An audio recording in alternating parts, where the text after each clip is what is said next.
Hi everybody, Chris Titley here and welcome to Scoreboard. This episode is powered by Swyftx, Australia's top-rated crypto exchange and proudly homegrown. Just like many of the athletes and business leaders we feature on Scoreboard.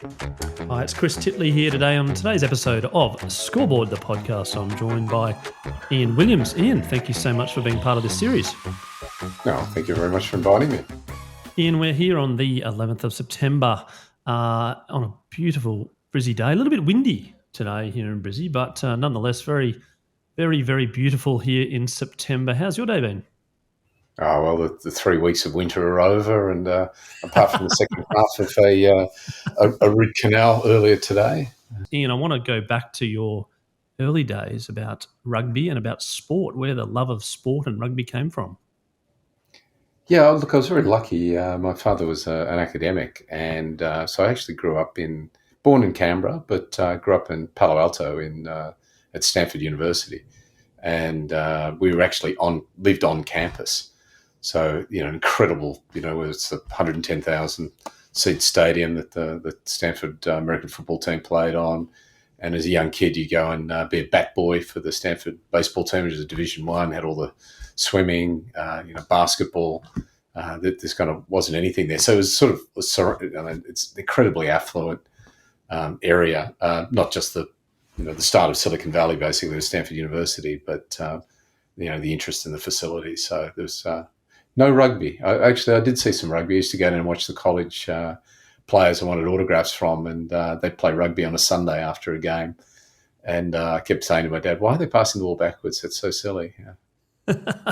And so, growing up in and around sport, and you mentioned baseball. Then was that something that you grew up with? Yeah, like it's every kid in the United States starts with Little League baseball. So well done on a community, and it's playing catchball and hitting ball, breaking windows. It's part of your rite of passage as a kid in the States. Ian, I'm curious to know the venture over to Australia and then the interest of rugby when that happened. Yeah, so Dad got an opportunity to come back and teach at Stanford University, from Stanford at Sydney University. Got back, and they just had the soccer sign-ups. And I played a fair bit of soccer in the States, and there was a chance to play for the North Epping Rangers, but I was going to be reserved for Division 8 or 9 or something. And it was serendipitous. We were at Epping Railway Station in the burbs of Sydney, and there's a large gentleman there with a card table, and he's got a sign up for Epping Rams. And Dad sort of says to me, "Do you want to play, Div 9 soccer, or do you want to try this rugby?" We saw a couple of games in the States, and I said, I'll give this rugby a try. The gentleman there happened to be Steve Tyneman's father, great Wallaby number 8, and in that same team was wonderful centre in the mid '80s, Brett Papworth. So from this little Epping Rams club team, ended up 3 of us playing we actually played a couple of tests together, which was pretty amazing. That is amazing. From one junior club, your first memories of rugby and getting out there as a junior? Look, I was always little, and so the kid who's little and doesn't know what they're doing, they put him on the wing. And I was always pretty scared. Even most people would say, I was pretty good at avoiding contact. So playing on the wing and running like a scared rabbit, fortuitously, kind of suited my personality and my physical attributes. So I kind of started on the wing and never got any further in. Yeah, so I was a sort of a former winger in lower grades, etc. in the past, and I was very similar. It's like if they're really big and they're strong, you'd run around them, right? Well, look, there was a couple of things. First thing was the sideline was your friend. Back in the old days where every line out was like a dockyard brawl, running over the sideline, you had a 50-50 getting the ball back. And the second thing that I always thought was, never make a tackle unless your reputation is on the line. And even then have a pretty good think about it.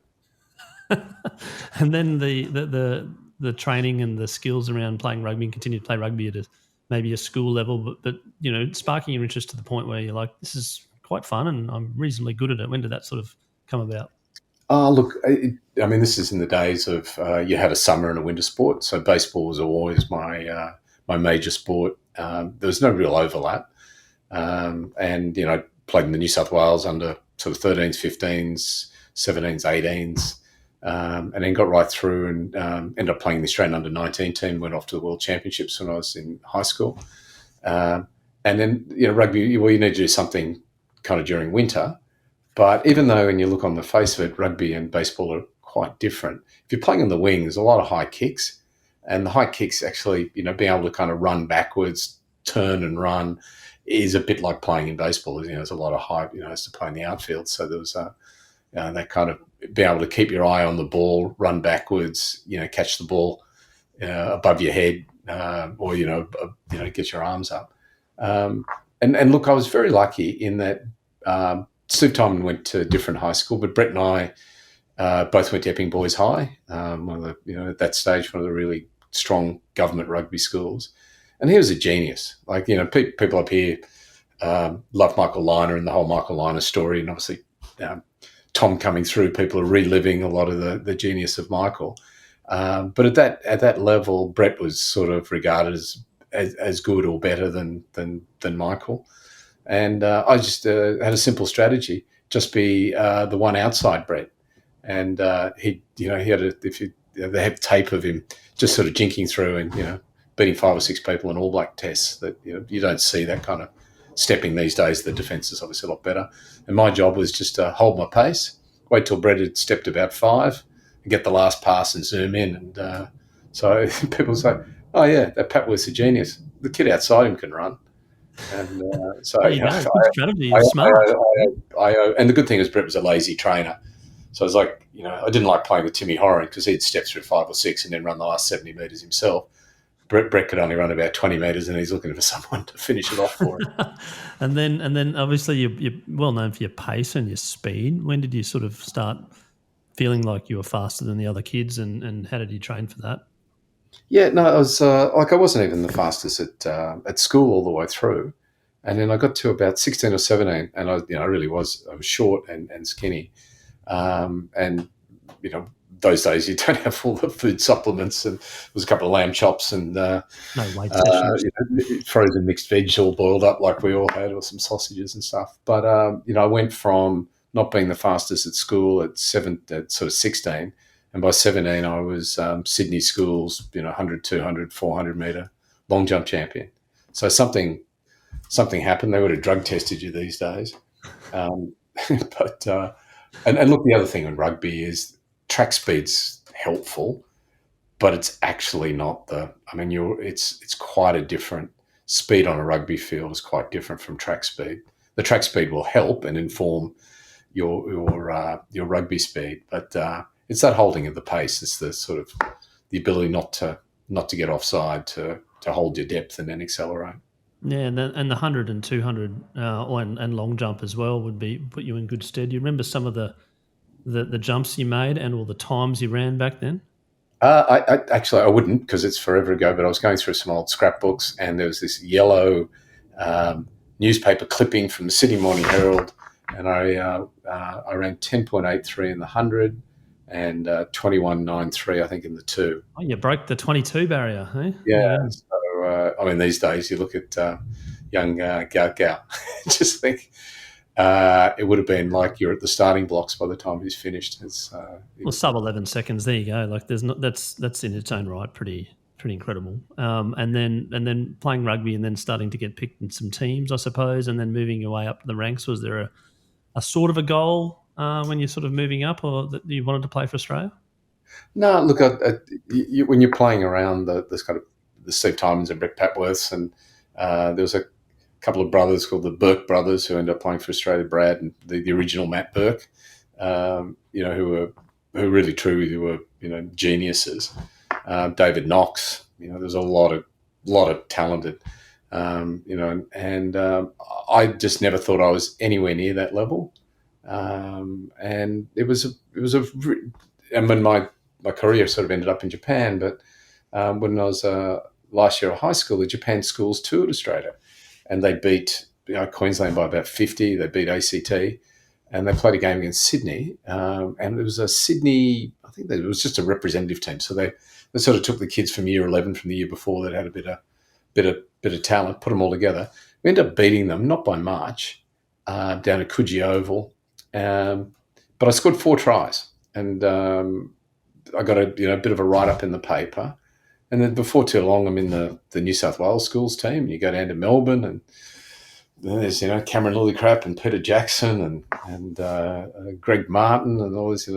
Michael was actually injured. Michael Lyon was injured, and I'm in the Australian schools team. So it was like purely, okay, well, there's some trials this week, and then they're picking another team, and so I feel like that sort of the accidental.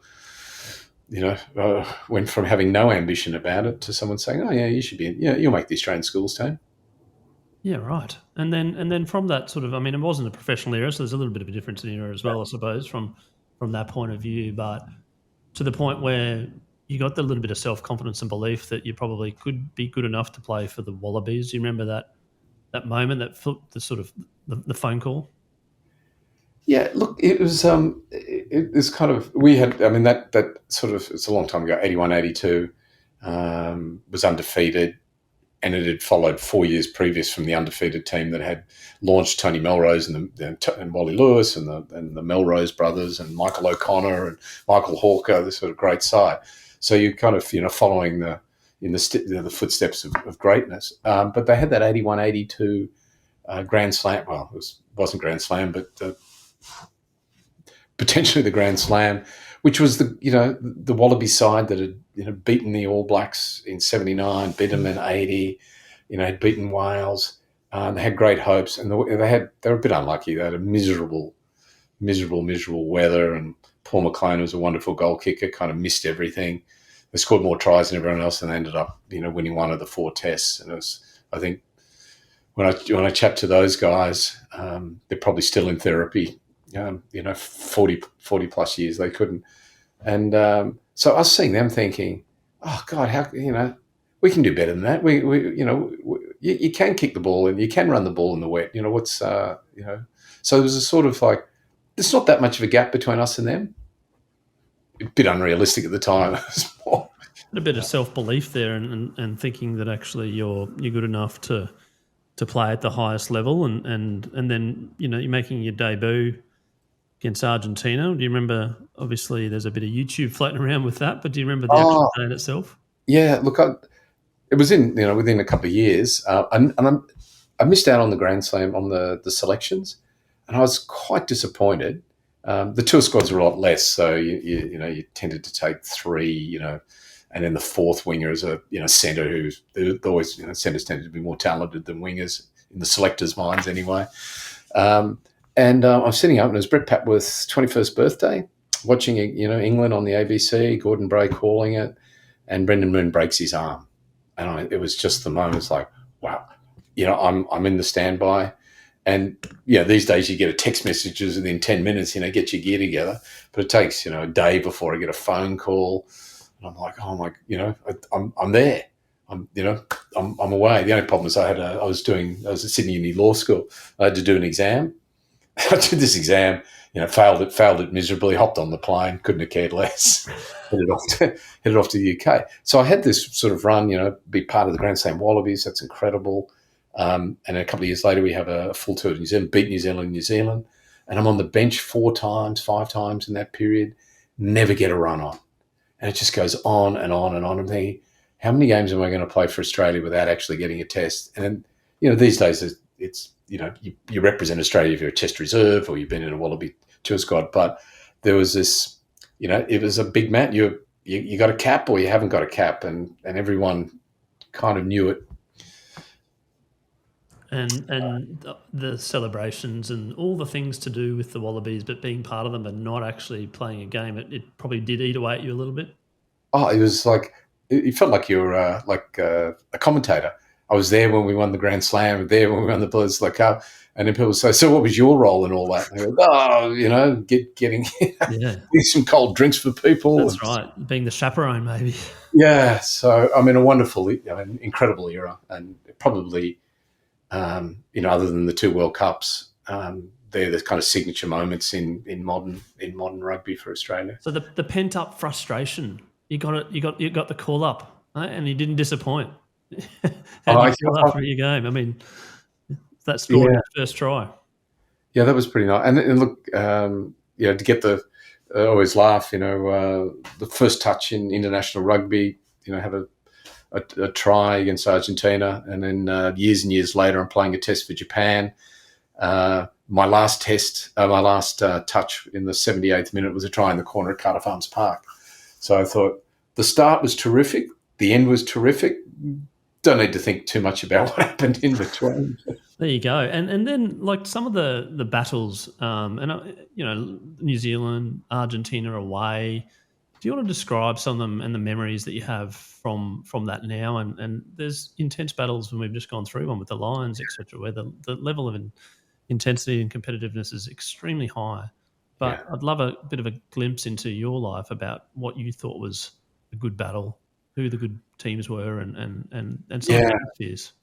Look, I mean, rugby is completely different from the 80s, and you kind of people have fond memories of Ballymore.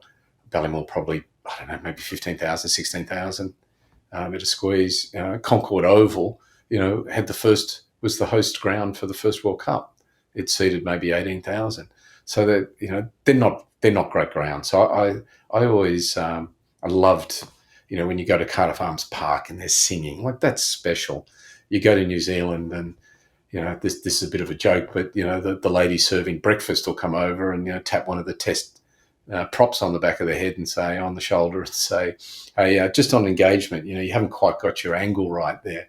And, just the love and the passion. So, playing in Wales, playing in New Zealand, I played a couple of tests for a World 15 against the Springboks in the late 80s. That was the single most amazing, they're talking about playing at altitude. But the Springboks hadn't played a test since 1989, hadn't played a test in 3 years. They had the Cavaliers tour, and then apartheid bans became much more difficult.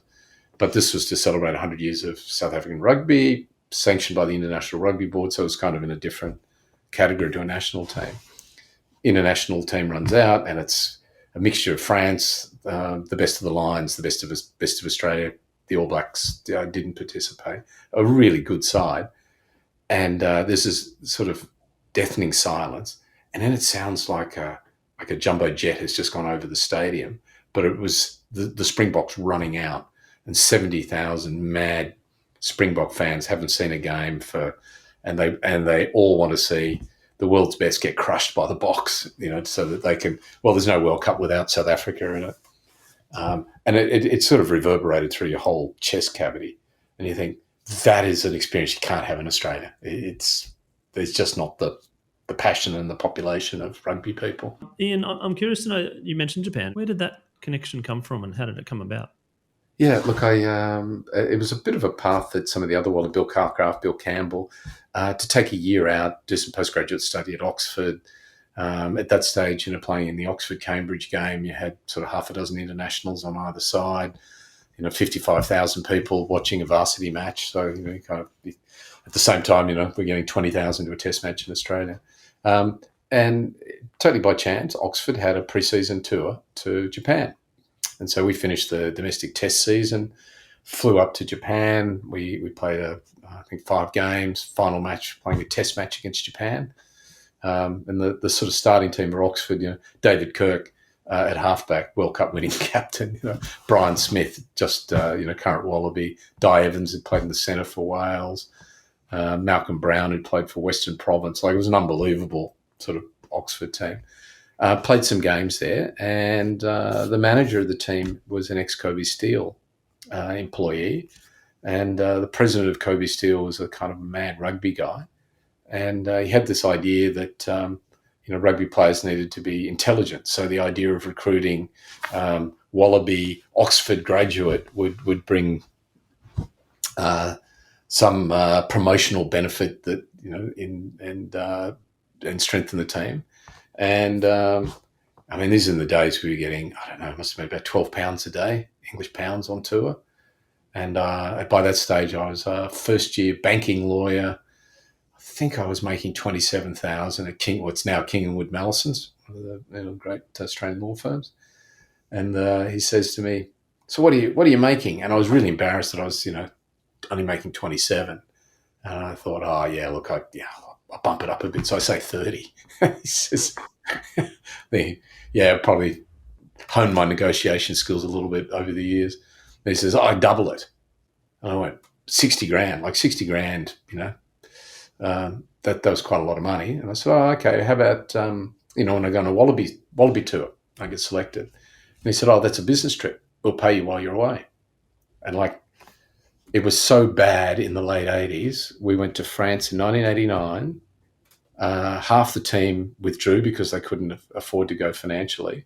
The only two players paid. I got paid by Kobe Steele, and Peter Fitzsimons was working at the Sydney Morning Herald, and he was writing some articles while he was away, and he got paid. Every other player took leave without pay, 5 weeks in France, regardless of mortgages and things. So 60 grand playing. I said, I still want to play for the Wallabies. And he said, I'll send you for a business trip to Kobe Steele Australia for the Australian domestic season. So I was like, okay, if this isn't professional rugby, this is. I said, how many games have I got to play? I said, about, if we win through the national championship, you'll probably have 15 games. And I kind of thought, I bet you Wally Lewis isn't making $4,000 a game, and he's the best rugby league player in the world. Let me sign this and work out sometime later whether it's a good idea. Wow. Okay. Just touching on the amateur era, the professions of the Wallabies, do you remember some of them? Yeah, there was a sort of mix. A bunch of them were all stockbrokers back in the days where, stockbroking was well remunerated. Bill Campbell's a laser surgeon. Bill Calcraft was an investment banker.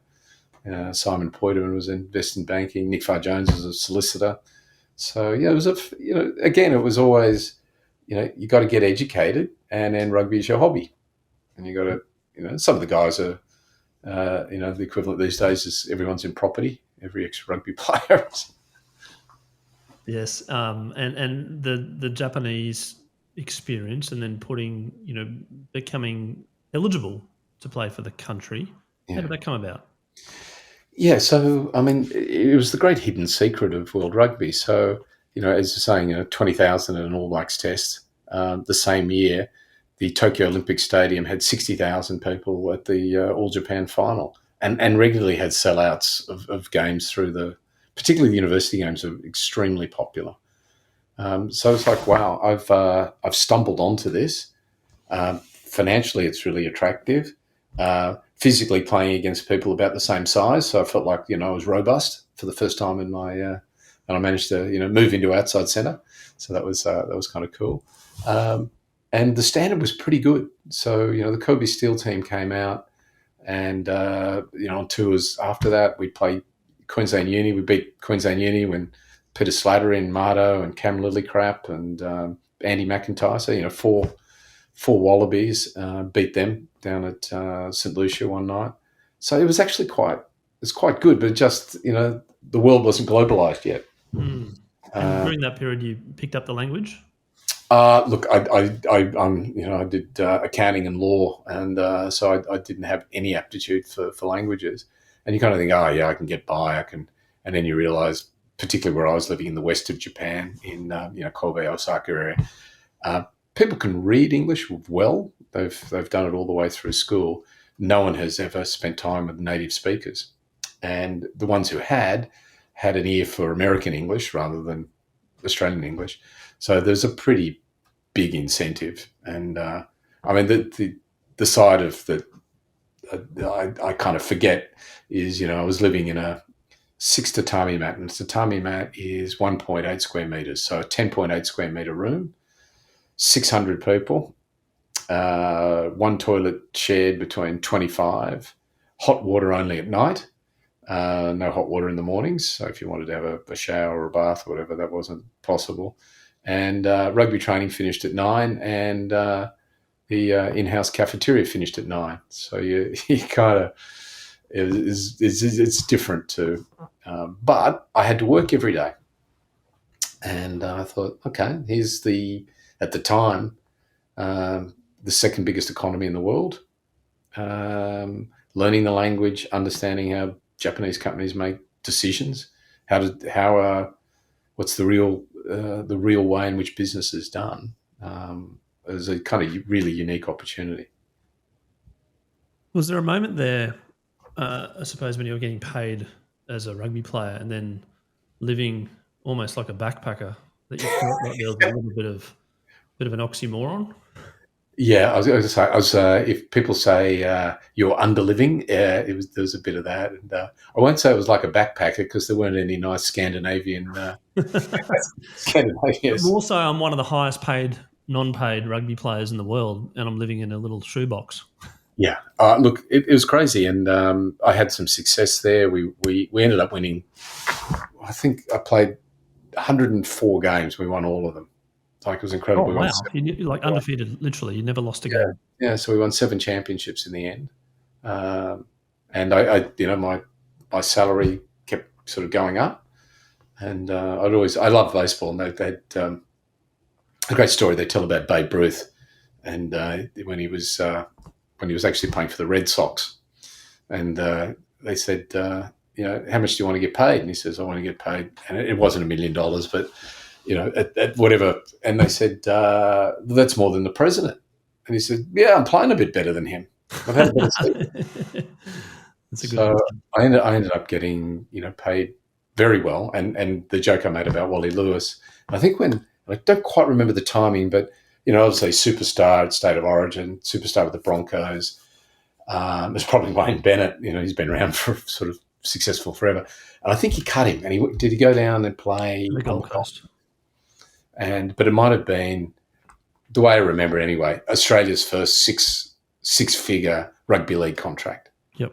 And I literally thought, wow, okay, it's not that much fun living in the dormitory, but this is, Wally Lewis is a genius playing in a pretty elite competition. I'm doing a tenth of that and getting paid very well, and then it set me up financially.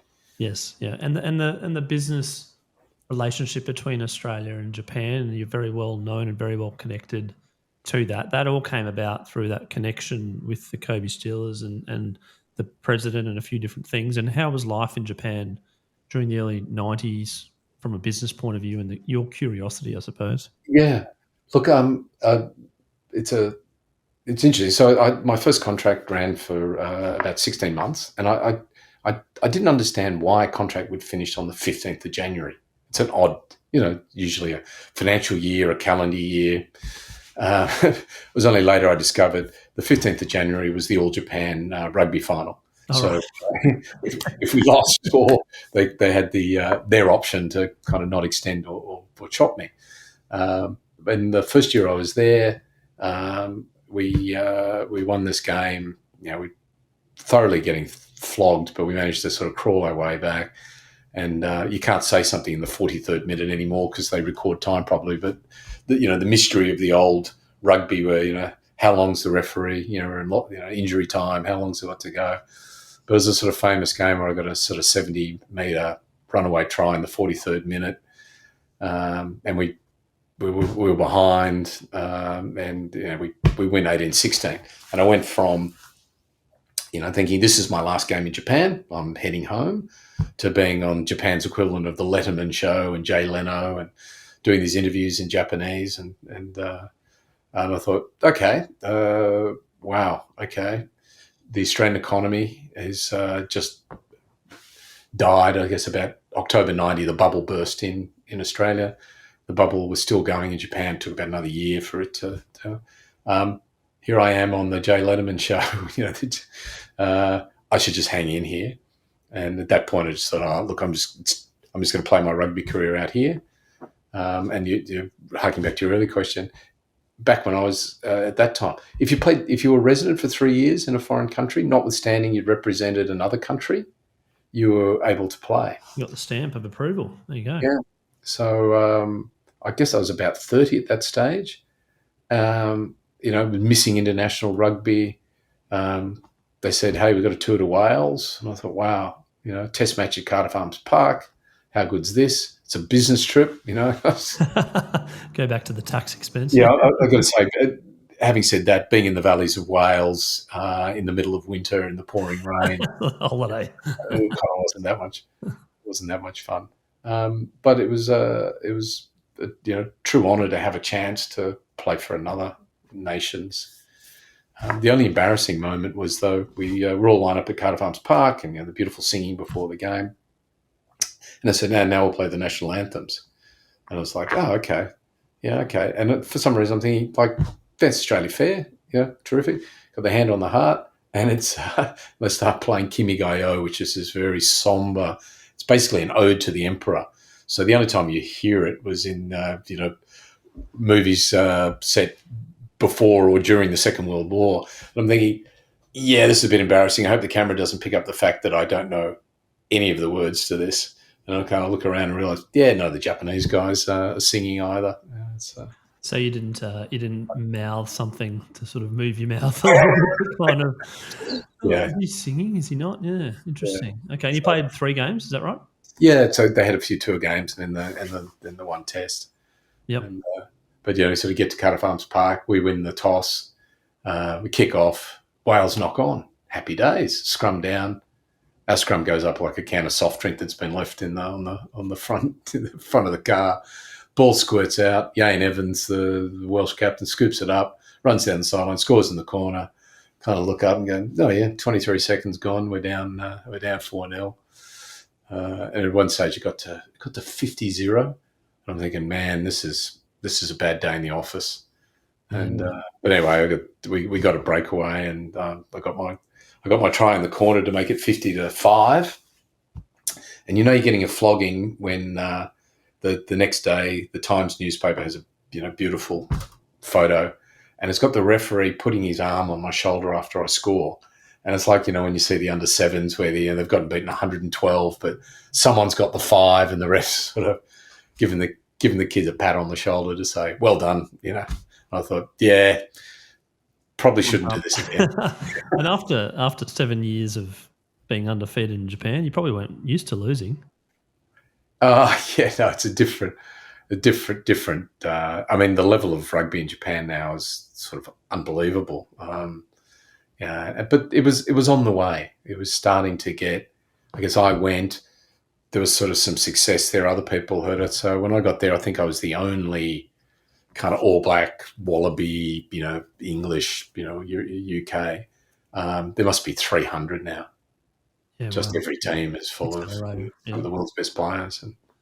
And Ian, you've forged a career as a lawyer and moved up, and now a company director on multiple ASX listed companies. The business element obviously was grounded in Japan and here in Australia, etc. And coming back to Australia and then sort of stamping your approval and specialising in a field. Do you want to talk about your career post rugby? Professionalism came in 95 or so. Yeah. So you just finished just a couple of years prior to that, and there's a lot of players that finished around that era. But then nowadays, talk about your career post sport and some of the lessons that you learned from playing rugby into where you are now. Yeah. So I missed professionalism by about a season, and everyone says, "Oh, geez, bad luck." And I think, "Oh no, I played in the best time. Airfares were cheap. You could travel around the world. You could, chance to study, chance to play." Chance to get paid lots of money too, Yep. Yeah, that's never miss a chance to get paid a lot of money for doing something that you quite like anyway. And I knew it would be hard, and I had a sort of a choice of probably move from Kobe Steel, become head coach at one of the other clubs, maybe work in one of their international sort of business divisions. But coaching's a hard gig. You're always going to get sacked. So this week, next week, 3 weeks' time, end of the season.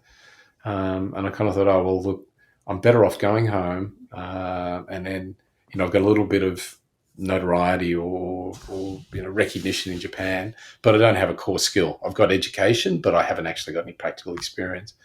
So I went back and I joined there's a big law firm called Ashurst these days, and I was ready for it's going to be pride swallowing every day as you walk in, not knowing how to do anything. But I underestimated how pride swallowing it was. It was so difficult and miserable. And I think a couple of times partners would print stuff out of the people who need to be managed out. I was certainly top of that list. Somehow managed to miss the machete back in those days. But I kept going to Japan, and I could see that, look, Australia has minerals, resources, and energy, and Japan doesn't have any of that. It's the second biggest economy in the world. There's got to be some way of connecting into that. So I'd probably have 250 meetings a year. I do. I used to. I think the most I ever got in was 11 in one day. Have a sort of first breakfast, second breakfast, and then first dinner, second dinner, and catch up with some people for a drink. But I probably saw more people, and it kind of hones your skills. How do you've only got an hour between meetings? Well, not in between, to get to a meeting, a little bit of small chat. How can you bring some ideas? How can you bring some insights, things that you've been working on, things that you've observed? Japan sort of started to come back, and within about 5.5 years, Ashurst made me a partner, which these days is not possible. It's just a much more difficult path. And so I was older, so I was probably in my mid-30s by that stage. So people who were dealing with me thought, oh, this guy's got 12, 13 years experience as a lawyer. I'm thinking, that's a really good question, and I'll have to go back to the office and ask someone who knows something about the law.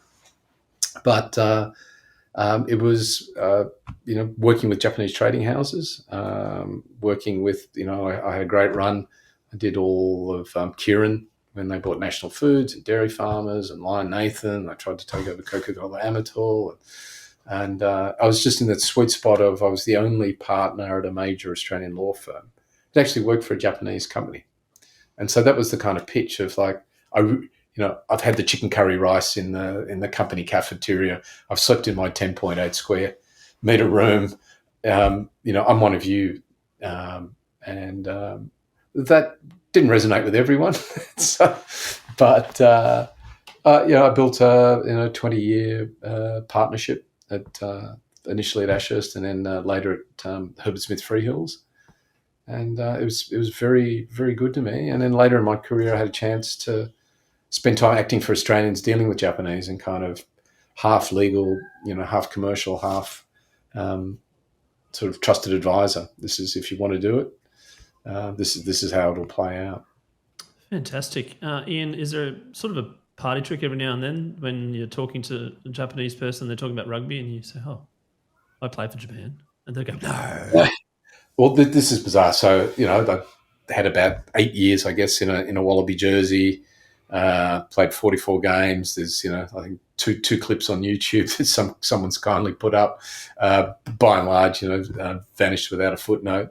And in Japan, people still reflect fondly on these games that we played in this sort of championship team we had. And the leading broadcaster there is one called NHK. It's like the ABC, but popular, unlike and focused on sport. And they had a program on 100 years of great comebacks in sport, international. So Stephen Bradbury was in it because there was a very famous Japanese speed skater in that final, and so I think he might have medalled. Anyway, they had that, and they had 12 minutes on the miracle try. As the whole build-up, interviews with people, interviews with fans, former, and I can think, wow, 35 years after, or almost 35 years after, people are still enjoying, that kind of.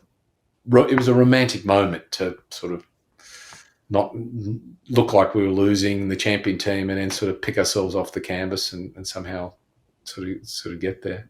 So good. Excellent. While we're on sporting moments, one of the questions I ask my guests is their favourite all-time sporting moment, and I preface this to say that it shouldn't include yourself. Some people talk about themselves because it is such a big moment, but then I also ask them about their sporting moment that doesn't include themselves. Ian, I'm keen to find your all-time favourite sporting moment, something that you can watch over and over again. Yeah, the one I love was coming back to Sydney. Kind of Sydney Olympics was a sort of special time, and Kathy Freeman being at the stadium, and these tickets were at the time kind of eye-wateringly expensive, but to see sort of Kathy Freeman win that 400, and at the stadium was a bit different. On TV, you had the Bruce McIlvaney call, which was, the master. But actually seeing the stone, think, oh God, she's not going to get there. She's not, she just had that lovely, and she's a small person. Just the speed, and I love track. I wasn't good enough to be, but yeah. And at the end of it, sort of like, oh, that's good. That relief moment. It was the Yeah. like the pressure is like, I've done it. Yeah, which you didn't see at the stadium, but I just bawled my eyes out. Yeah. It was such a wonderful, iconic moment. Now, we also have a partner in Scoreboard, which is Swyftx, Australia's most trusted cryptocurrency platform. They've got over 1.1 million users in Australia and New Zealand. As part of their sponsorship, we have a little segment called The Bucket List, which is the based on their new TVC campaign, Where Can Crypto Take You? The Bucket List is a sporting event that you haven't attended thus far, and you've obviously seen a few, and particularly Kathy Freeman, the Olympics, which is very, very special. But what's one sporting event that you haven't seen yet that you'd love to attend? I still, I love my rugby, but baseball's the real sport for me. I would love to go to the All-Star game and get there early, watch the home run derby, and just see the greatest baseballers in the world all together in one. It's the only game you get to see everyone. Wow, that's the first baseball. I've had a couple of NCAA college basketball, the final. The March Madness. Had a few guests that wanted to go to the NBA finals, but the baseball, you were first, and obviously represented Australia baseball as well. There's a bit of love there, and with the Japanese heritage. Now, this is a new segment that I'm introducing. It's a little bit of fun. It's based on rugby, which is your background, but also in business and business and sport in this podcast. But I've got 5 rugby trivia questions, which I think the listeners might want to join in for their answers as well. But we'll see how your rugby knowledge is in. Are you ready to rock and roll for some rugby trivia? First question is, how many Rugby World Cups have New Zealand won? 3. Correct. You know the years? Oh golly, let's see. 87, of course. Yep. And then they must have won 2011, 2015. Jackpot. 1 from 1. You're on fire. Right. This one's a bit of an easy one for you in your era. Which country hosted the first World Cup in 1987 / countries? Oh, yeah, Australia, New Zealand. Yep. And New Zealand had the final. So New Zealand. Well done. Third place. 2. Who is, number 3, who is the all-time leading try scorer in Rugby World Cup history? It's a multiple choice question. A, it's a tie between Jonah Lomu and Brian Habana. B, Tim Horan from Australia. C, Jason Robinson, England. A is correct. Jonah Lomu and Brian Habana, 15 tries each in World Cup history. Question number 4. You're 3 from 3. You're going well, by the way. Question number 4. Which Australian kicker slotted a penalty goal on full time to send the 2003 Rugby World Cup final into extra time against England? Sterling Mortlock. Incorrect. Elton Flatley. Oh, Flatley. Oh, yeah, it was too. And then into extra time, I believe it was 14 all at the extra time, and then it was 17. It was 20 to 17 in the end. But there was a penalty in extra time as well. But Elton Flatley was the answer. 3 from 4. That's okay. We got the last one. The Bledisloe Cup is the traditional rugby series between Australia and New Zealand. It is named after A, a person, B, a place, C, a material, or D, a ship. A, it's a person. It was Lord Bledisloe. Lord Bledisloe, Governor-General of New Zealand. Correct, Ian. Well done. 4 out of 5. Not bad. Oh, God. I was at the game too. The 2003. The Donnie Wilkinson. Yep. Yeah. Now, we've got a little segment called the Scoreboard Moment, which is a moment in your life which is very vivid. It's like a Kodak moment. And from that moment, life changed. Ian, I'm keen to know what your scoreboard moment is. Look at probably the miracle try. Without that, I probably would have been back here doing conveyancing at some law firm. And that changed the whole trajectory of life. Suddenly there's this opportunity in Japan. There's various things. Brendan Moon's broken arm.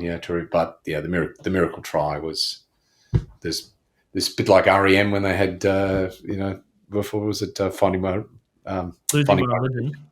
There was before that and after that. There you go. Wow. Ian, one final question I've got out there. What's some advice you can give to people, maybe some teenagers actually, that want to play professional sport? Yeah. Well, look, it all comes to an end. It's not a sport that you can, I think realistically sort of 30. So it's got to be, a profession, a trade, something plus rugby. And I think the challenge with, society seems to be how's your resilience? How do you keep sane? How do you stop having melancholy and affecting it all, and having other things, that's so you have balance in your life. And the one thing I'd probably, I do get asked occasionally, having good people around you, some mentors. I've had some good business mentors. Probably wish I had better mentors in rugby. I think I could have been a much better player. Interesting. And the people the support crew around you have helped you, with the tough times? Yeah, I mean, sometimes the problem everyone pats you on the head and says, you'll be fine.